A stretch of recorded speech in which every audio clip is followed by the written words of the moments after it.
दोस्तों, क्या आपको पता है कि हर रोज इंडिया में टोटल 14 करोड़ से ज्यादा ऑनलाइन डिजिटल ट्रांजैक्शन होता है। और अगर वही हम 2011 की बात करें तो आरबीआई के अनुसार ऑन एन एवरेज एक इंडियन साल में केवल 11 ऑनलाइन ट्रांजैक्शन करता था। इस रेवोल्यूशनरी चेंज के पीछे सबसे बड़ा योगदान है यूपीआई यानी कि यूनिफाइड पेमेंट इंटरफेस का। With the help of this technology कोई भी किसी भी यूपीआई एनेबल यूजर को कभी भी मनी सेंड और रिसीव कर सकता है। यूपीआई की सबसे बढ़िया यूज हमें देखने को मिला कोविड-19 पैंडेमिक के टाइम पे, जब UPI based financial innovation since independence के रूप पे उभर के आए। एक्सप्लेन सीरीज की इस एपिसोड में हम जानने वाले हैं everything about UPI and you are watching the Gyan tales.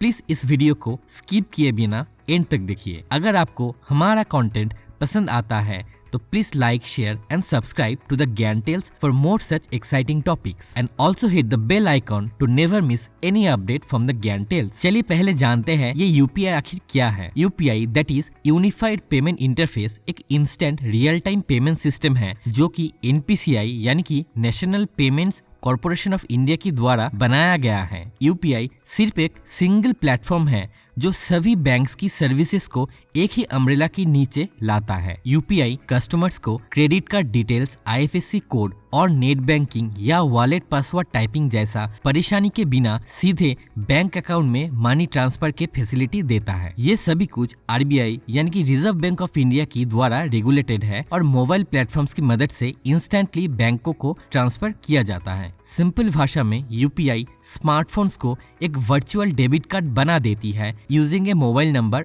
और UPI ID like xyz@abc। Year 2009 में भारतीय सरकार ने सभी अवेलेबल पेमेंट प्रोसीड्यूर को इंटीग्रेट कराने और सभी रिटेल पेमेंट को एक तरह बनाने की निर्णय लिया और इसी के लिए गवर्नमेंट ने एनपीसीआई यानी कि national payment corporation of India की फॉर्मेशन किया था। आरबीआई ने 2011 में पाया कि ऑन एन एवरेज साल में केवल 11 नॉन कैश ट्रांजैक्शंस पर इंडियन के द्वारा किया जाता है। लेकिन अजीब बात ये थी कि उस टाइम पे भी बहुत सारे retailers card based payment accept कर रहे थे। इसके पीछे मेन कारण था additional transaction charges of around 2% जो हर एक ट्रांजैक्शन के टाइम पे इंडिविजुअल्स को देना पड़ता था कार्ड बेस्ड पेमेंट के लिए। ईयर 2012 तक आते आते आरबीआई ने एक ग्रीन इनिशिएटिव लिया जिससे इंडियन पेमेंट मार्केट पे पेपर की उपयोग कम कराने की ऐलान किया। उसके साथ ही एक सेफ, एफिशिएंट और इंटरऑपरेबल पेमेंट सिस्टम बनाने की कोशिश भी की गई। आरबीआई की सुपरविजन में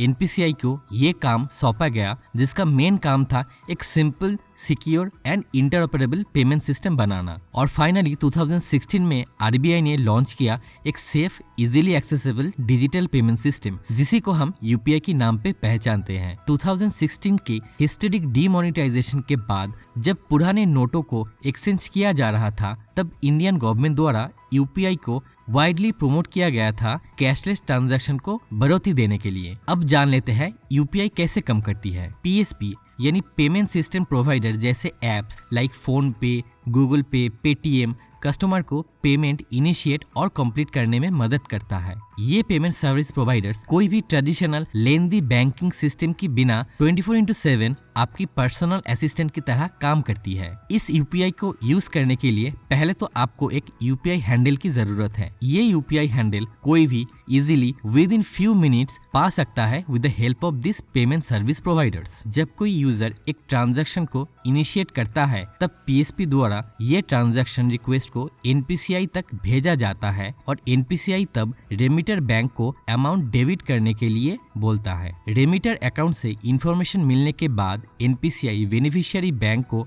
अमाउंट क्रेडिट करने के लिए बोलता है। सभी बैंक से रिस्पॉन्स पाने के बाद एनपीसीआई पेमेंट सिस्टम प्रोवाइडर्स के द्वारा कस्टमर्स को ट्रांजैक्शन के बारे में सूचित करता है। लॉन्च होने की तुरंत बाद यूपीआई भारत में एक प्रेफर्ड डिजिटल पेमेंट सिस्टम की तरह उभर के आया। कुछ ही सालों के अंदर यूपीआई ने अपनी डिफरेंट माइलस्टोन को भी हासिल कर पाया। अक्टूबर 2019 में पहली बार UPI recorded 10 crore transactions in a single month. October 2020 तक आते आते यूपीआई ने महीने में 20 करोड़ ट्रांजैक्शन दर्ज कर लिया था। एज पर अक्टूबर 2021 डेटा लगभग 259 बैंक और 20 थर्ड पार्टीज यूपीआई के साथ जुड़ा हुआ है। यूपीआई की ऐसी ग्रोथ को देखते हुए गूगल ने भी यूएस फेडरल रिजर्व बोर्ड को इस तरह का एक सिस्टम डेवलप कराने का सुझाव दिया था। यूपीआई की सक्सेस के पीछे मेन रीजन ही है very simple and user friendly use. RBI के अनुसार इंडिया में डिजिटल पेमेंट में 61% in volume and 19% in value growth देखा गया आफ्टर लॉन्चिंग यूपीआई। यूपीआई की ट्रांजैक्शंस और भी बढ़ाने के लिए अगस्त 2020 में सीबीडीटी यानी कि central board of direct taxes एक नोटिस जारी करी, जिसमें सीबीडीटी सभी बैंक्स को डायरेक्शन दिया यूपीआई ट्रांजैक्शन पर कोई भी एमडीआर यानी कि मर्चेंट डिस्काउंट रेट नहीं लगाने के लिए। और तो और सीबीडीटी ने ये भी डायरेक्शन दिया कि जनवरी 2020 के बाद लिया गया सभी चार्जेस को रिफंड करने के लिए। कई देशों ने इंडिया का यूपीआई सक्सेस देखते हुए एक सिमिलर मॉडल बनाने का इनिशिएटिव लिया है। हाल ही में जुलाई 2021 को फाइनेंस मिनिस्टर निर्मला सीतारमन ने भूटान में Bhim UPI QR based payment system का लॉन्च किया और उसके साथ भूटान पहली कंट्री बना जिसने यूपीआई क्यूआर बेस्ड सिस्टम को एक्सेप्ट किया। दोस्तों, इससे भारत से भूटान जाने वाले टूरिस्ट को बहुत ही ज्यादा फायदा होगा एक सीमलेस ट्रांजैक्शन के लिए। रिसेंटली एनपीसीआई ने लिक्विड ग्रुप नाम की एक cross border digital payment provider के साथ भी एक कोलैबोरेशन किया so that Singapore, Malaysia, Thailand, Philippines, Vietnam, Cambodia, Hong Kong, Taiwan, South Korea and Japan जैसे 10 देशों से एक QR based UPI payment accept कर पाए। इसके पहले एनपीसीआई ने मस्ट्रिक बैंक के साथ कोलैबोरेशन किया था मिडिल ईस्ट देशों से यूपीआई पेमेंट एक्सेप्ट करने के लिए। और रिसेंटली सितंबर 2021 में इंडिया और सिंगापुर ने डिसाइड किया इंडिया की यूपीआई और सिंगापुर की पे नाउ को लिंक कराने के लिए। यूपीआई की बढ़ती सक्सेस को देखते हुए एनपीसीआई को एक नई कंपनी की स्थापना करना पड़ा जिसका नाम है एनआईपीएल यानी कि NPCI international payments limited. NIPL की सोल पर्पस ही है यूपीआई आर्किटेक्चर दूसरी देशों में एक्सपोर्ट करना। हालांकि यूपीआई की लास्ट वर्जन ने कुछ पेमेंट फेलियर भी फेस किया। बेसिकली यूपीआई एक बहुत ही शॉर्ट स्पैन ऑफ टाइम पे एक अनएक्सपेक्टेड ग्रोथ विटनेस किया था, जबकि अवेलेबल इंफ्रास्ट्रक्चर उतनी ज्यादा स्ट्रांग नहीं था इतनी ज्यादा हाई वॉल्यूम ऑफ ट्रांजैक्शंस को हैंडल करने के लिए। ऑल्सो दुनिया भर की बैंकिंग और फाइनेंशियल सर्विसेज इंडस्ट्रीज पर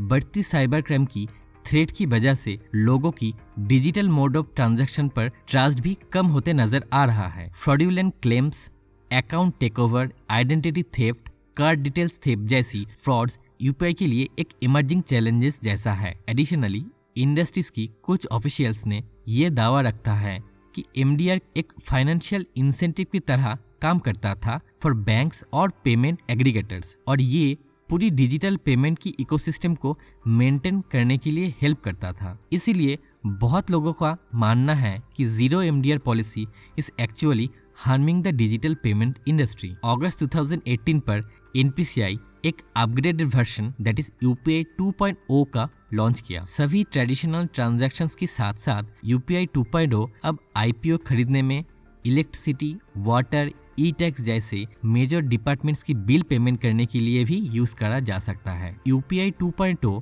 mobile bills, EMIs, OTT subscription, insurance premium जैसे रिकरिंग पेमेंट के लिए ऑटो पेमेंट जैसे सुविधा भी देती है। इंडिया के इस रेवोल्यूशनरी इन्वेंशन ने दुनिया की डिजिटल पेमेंट सिस्टम को ही बदल कर रख दिया। जहां यूएसए, यूरोपियन यूनियन और कई डेवलप्ड देश अभी भी क्रेडिट कार्ड, डेबिट कार्ड जैसी traditional system of digital payment का उपयोग कर रहा है, वही इंडिया यूपीआई जैसी इनोवेटिव सिस्टम को डेवलप करके इन सभी देशों से बहुत आगे आ चुकी है। दूसरी तरफ दुनिया की बाकी देशों में यूपीआई आर्किटेक्चर को एक्सपोर्ट करना एनपीसीआई की सॉफ्ट पावर एक्सरसाइज करने जैसी है, जिससे इंडिया टेक डिप्लोमेसी के रूप में दूसरी देशों पे एक इंटरऑपरेबल पेमेंट नेटवर्क की स्थापना कर सकती है। और इसके साथ साथ इंडिया स्पेशली साउथ एशिया और साउथ ईस्ट एशिया के देशों में चाइना की बढ़ती इन्फ्लुएंस को भी चेक कर सकती है। एनपीसीआई का goal to increase UPI user base to 500 million by 2022 India के लिए एक गेम चेंजर हो सकता है अगर एनपीसीआई इसको हासिल कर पाए। और इसके साथ इंडिया यूएस की मास्टर कार्ड और वीजा कार्ड जैसी कार्ड पर डिपेंडेंस भी रिप्लेस कर सकता है। आशा करते हैं कि आपको हमारा ये टॉपिक बहुत अच्छा लगा। हम ये कोशिश में डटे हुए हैं कि आप तक ऐसी और भी टॉपिक्स को एक आसान सी लैंग्वेज पे ला पाए। See you in the next episode And till then, please take care and like, share and subscribe to the Gyan Tales for more such detailed contents.